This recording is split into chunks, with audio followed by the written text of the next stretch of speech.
What if the reason you keep falling off track isn't because you lack discipline, but it's because your discipline is just a little bit too aggressive?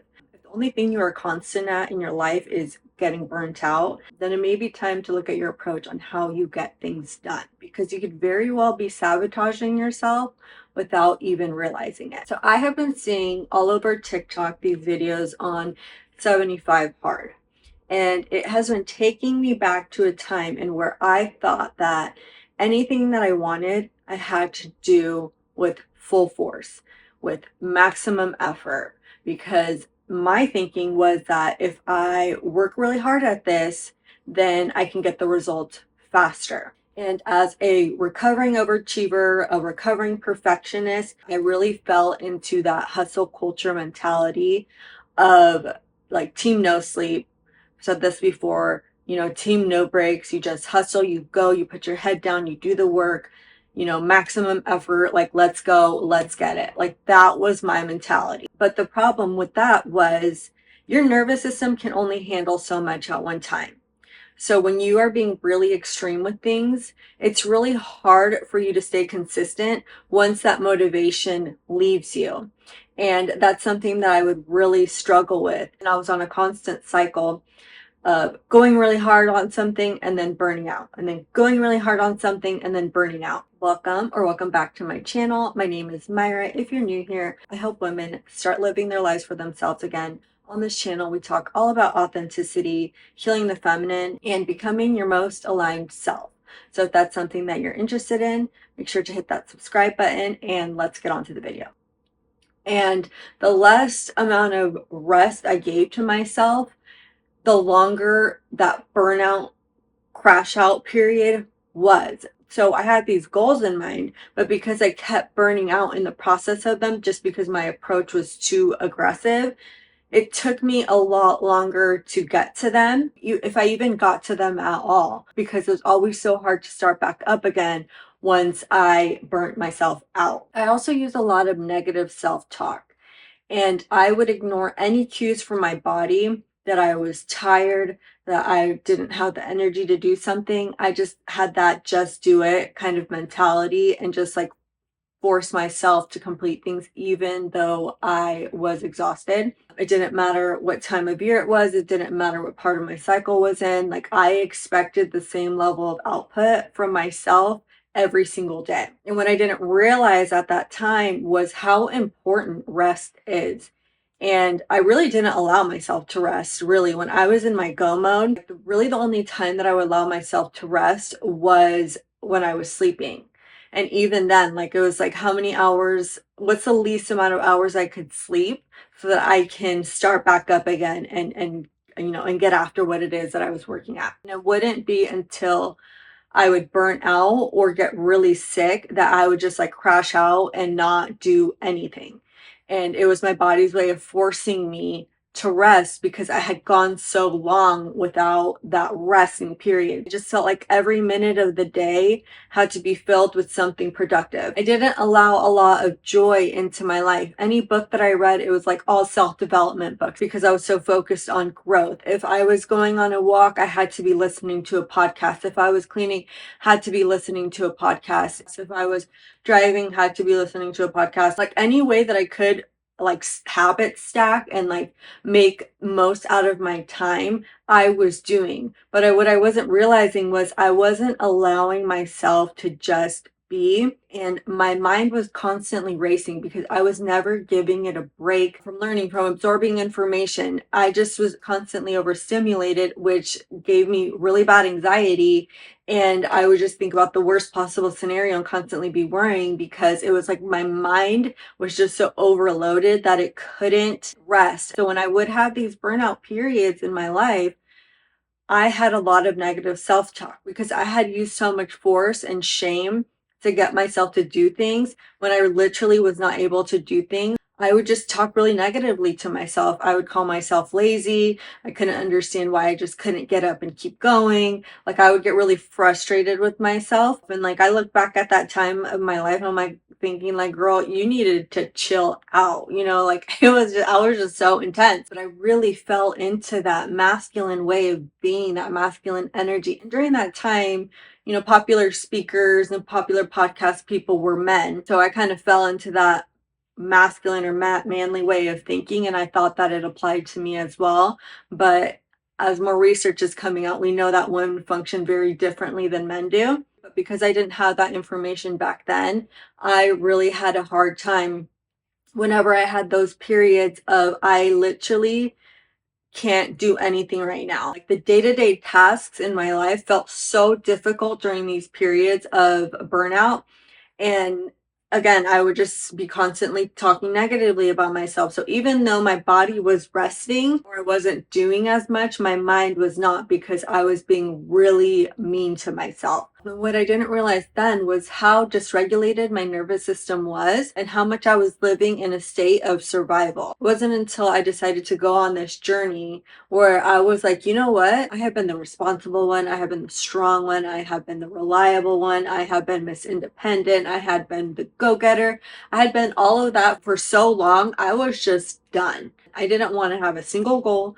I didn't want to work towards anything. Like when I decided that I was going to heal my feminine energy journey, I was like, I'm just going to read fiction books and just be a couch potato. I don't care anymore. Like I'm done. Like I am exhausted. I'm so tired of living this life. I'm tired of living in survival mode. I don't want to live my life in this way anymore. It's too hard. I just want to be. And so that's what I did. I literally, all I did was read books. Like aside from, the day-to-day things that you have to do, I didn't have a single goal. I just said, I am not going to have any goals this year, which was so opposite of what I was doing in the past.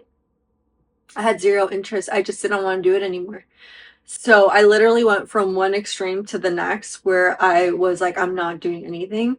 And it was really hard for me because my mind was still in that way of thinking of like, you're being lazy, you should be doing something, you're wasting time, all these negative thoughts that were coming up in my mind. So it was really hard in the beginning. And so as I was healing my feminine energy, it took a long time. Okay. This was a very long period of unlearning things. When I finally decided that I wanted to start working on things, because discipline is important, right? Discipline is a form of self-love. And I think for my channel, I want you to understand that there is a balance between masculine and feminine energy.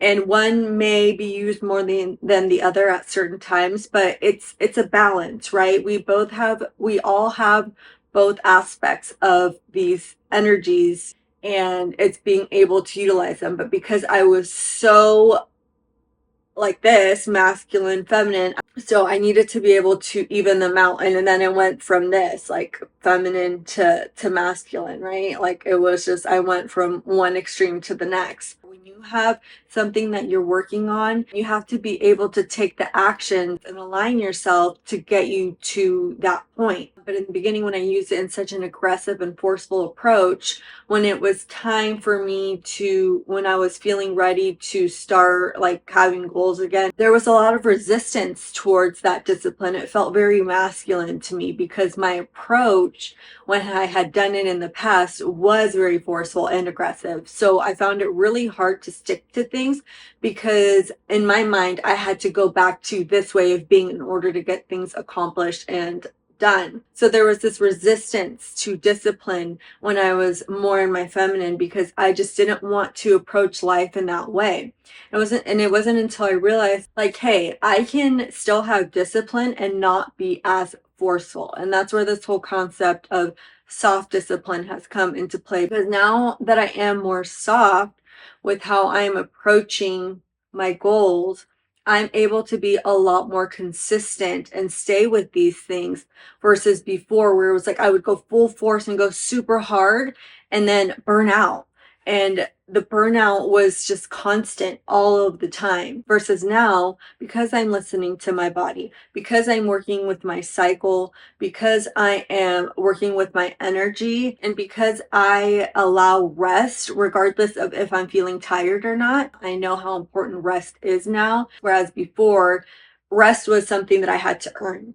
Now I know that I rest and it's important for me to rest in order to be able to sustain and keep my nervous system regulated so that I can continue going forward. And it took a lot of trial and error, but now I'm at a point where I'm living my life using this idea of the path of least resistance and figuring out how to make my energy work for me rather than working against my own body.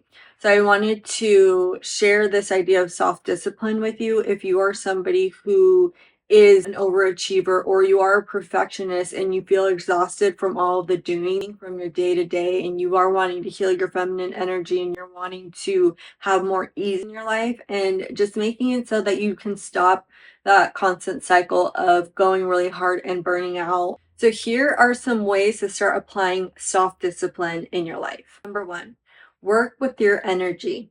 Get to know your body.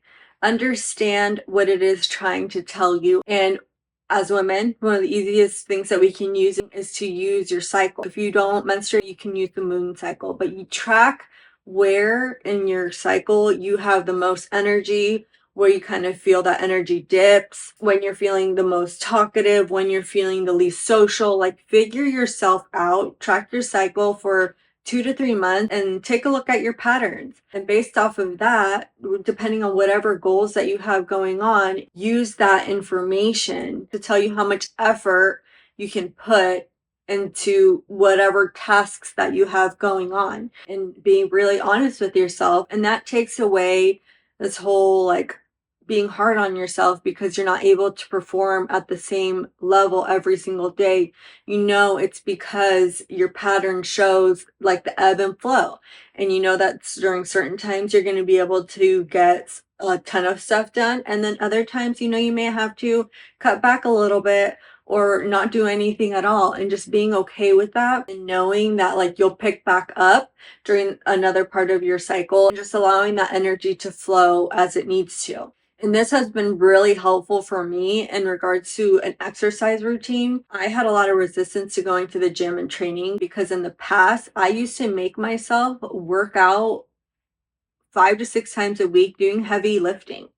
And so when I thought of the gym, my mind had associated it to a negative memory of going really hard and exhausting myself and expecting that same level of output every single time, no matter where I was in my cycle, because I didn't know about my cycle back then. And just like this maximum effort, and it really made me not want to go to the gym. So it took me a really long time to start back up with working out because I felt like there was only one way to work out. So now I actually work with my cycle and I'm finally able to start going back to the gym and do strength training things because I don't work out as frequently. And I've incorporated things like bar and Pilates and sculpt classes to make it fun and enjoyable and as a way to move my body that is not so strict and so rigid. Number two, shorten your to-do list. Pick 3 things, your top priorities that you want to focus on for the day. And that's all that you need to do for the day. If you're anything like me, I used to have a list of like 10 things that I wanted to accomplish in the day. And if I didn't get all those 10 things done, my day didn't feel productive. I could have done 6 out of those 10 things. And I'm just like, oh, I'm so lazy. I can't believe I didn't complete all these 4 other tasks. I will never forgive myself. Now I have to add them to tomorrow's list. Nothing was ever enough. And if I did finish those 10 things, guess what I gave myself? Oh, good job. Just a good job. That's it. That's all my reward was. I don't know how I would keep myself going with just a good job. Just, okay, cool. Next, time to grind again tomorrow. Like, how exhausting. No wonder I was so anxious and angry all of the time. Yeah, just focus on those top 3 tasks. If, you're at a point in your cycle where you just have a ton of energy and you're just kind of like in this flow state and you want to keep going, that's fine. You have those days, but make sure on a day-to-day basis, just have those 3 things that are like your top priorities that are actually going to move the needle, and you're not just adding a bunch of busy work to your list of things to do to make yourself feel productive. Just focus on those three things, which leads me on to the next point, which is number 3, allowing yourself to rest. Life, we are meant to enjoy life. We are meant to create joy in our lives. We are meant to experience life. And sometimes I feel like we get so caught up in our goals that we forget to live at all. And also this whole idea of rest is a reward. None of that is true. It's something we adopted somewhere along the way of living our life, and we kind of just like really took that in. But rest is not a reward, it's a requirement. Before, it was like I couldn't rest until I finished the top 3 things.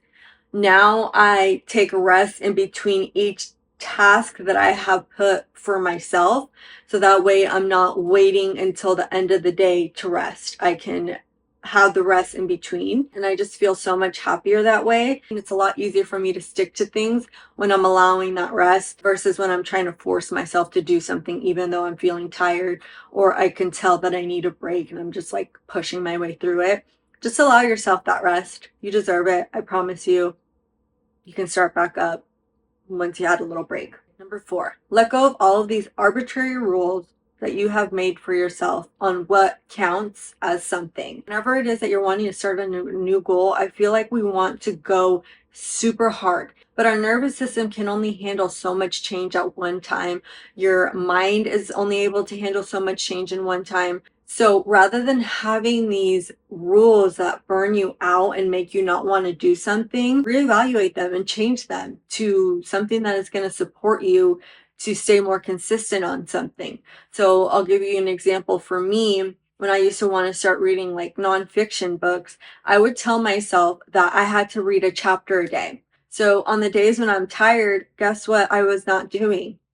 Reading at all, because in my mind it just seemed so difficult.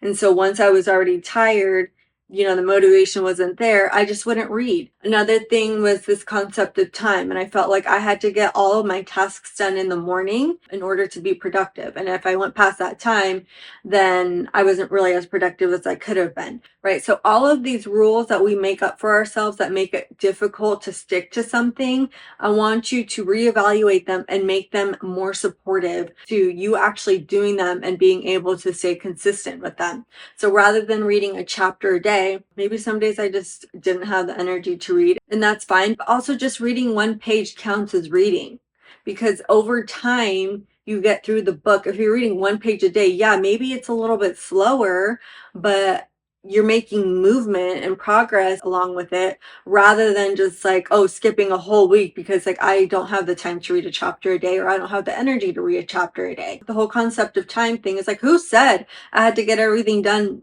at this time in the morning? Like, I just made that rule up. Like, why am I being so rigid about this rule when I literally made it up? So, now I'm like, okay, I do one task, rest. Do the next task, rest. Like, I am a grown ass woman. Like, I can do whatever I want. So figure out these rules that you've made up for yourself and create them in a way that's going to help you have sustainable energy and continue on whatever it is that you are wanting to work on, rather than this extreme way of thinking and making yourself believe that it doesn't count unless it's done this way, because that's not true. Every little bit counts. Consistency is what counts to get you to complete that goal. Number 5, be kind to yourself. This is something that I really had to learn, but I really had to heal this negative self-talk. Beating yourself up and using shame to complete something is not helpful. So be kind to yourself. If you're not able to do something because you don't have the energy, or something came up and you weren't able to complete the things that you had planned for the day, it's okay. You can start again tomorrow. You can try again. You don't have to beat yourself up over it. And I was really hard on myself, and I had to just learn, like, it's just not helpful. It's not helpful to speak to myself in this way. I would rather uplift myself and be caring to myself and speak to myself in a way that I would have wanted that younger version of myself when I messed up or did something, to be like, hey, it's okay. We can start again tomorrow, or this can be fixed, or it's okay. You don't have to do this. Like, it's just something that would have been nice if you did. Just being your own support system and just being gentle with yourself, because you're just a girl. right? You're living your life for the first time. You're going to make mistakes. You're not going to be perfect. And this is something that I have to tell myself constantly every day, and something that I have to work on every day is just learning how to speak kindly to myself. So just give yourself that self-compassion, give yourself that grace, and just know that tomorrow's a new day and you can start again. And also give yourself props when you complete the tasks that you are wanting, or even if it's just one or two. Give yourself a good job. You know, like I was saying earlier, that's all I gave myself when I had completed the 10 tasks. Do it after everything that you do. If you get ready, good job putting effort into your appearance. I always love when I feel good and I do my makeup. If you make yourself a meal instead of going out to eat, look at you, girl, making a healthy meal for yourself. Like, be a support system to yourself, and hype yourself up throughout the day. Over time, it'll become easier and easier for you, and it'll become a default where you can just be kind to yourself majority of the time. So I'd love to hear down in the comments, what is one rigid rule that you have held yourself to for so long that is just burning you out and you feel like it's making it hard for you to be consistent? How can you change that in a way that is going to be supportive to you? I'd love to hear that down in the comments. And if you are somebody who has a really hard time resting, or you are really hard on yourself, a perfectionist or an overachiever like I was, and you would like some support in changing your way of being, healing your feminine energy, and just being able to be a little bit more balanced with the different energies, and you would like support in that process, I would love to help support you. I will leave my discovery form link down below. I also have a free workbook that you can download on how you can start living your life for yourself again. That will also be linked down below. If anything in this video resonated with you, please make sure to subscribe to my channel if you haven't already. Give it a like if you found it helpful, and share it with anybody that you think would benefit from this conversation. Make sure to click right here to check my most recent upload, and I will see you in the next video.